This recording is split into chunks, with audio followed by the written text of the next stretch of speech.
Кандайсыңар? Мен Азынарында жүрөм да. Бир сестренкам бар. 2004пү, 2005пү, точно билбейм да. Ошо күйөөгө тийиптир. Эме 29-unda кыз узатып болот. Жо, мен сүйүнүп атам. Мен сүйүнүп атам, бактылуу болсун.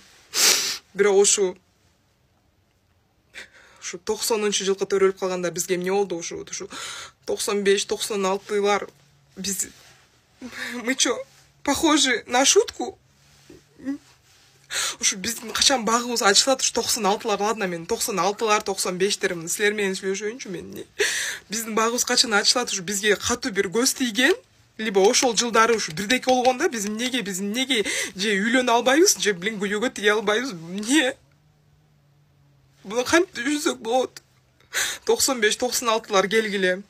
Акча скидываться этет эле, акча чогултуп ортодон. Бир жылкы алып, союп, ичине кан чыгарып, бир баля кылалычы.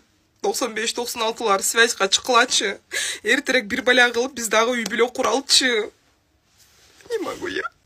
Дос, эрге тийиш керек болуп атат да, Нургүл, эрге тийиш керек дос, убакыт жаман өтүп атат Дос, эрге тийиш керек болуп атат да, Нургүл, эрге тийиш керек дос, убакыт жаман өтүп атат Мындай сен алам, турмуш кура турган, үй бүлөм, бактылуу болоюн, бала чакалуу болоюн деген эркектин өзү жок. Бардык эле проблемаларын айтат дос.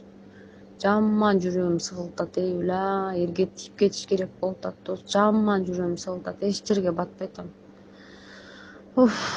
Короче, ушундай проблема дос. Азыр эч нерсе көзүмө көрүнбөй калды. Акча деле, башка деле эчтеке дос.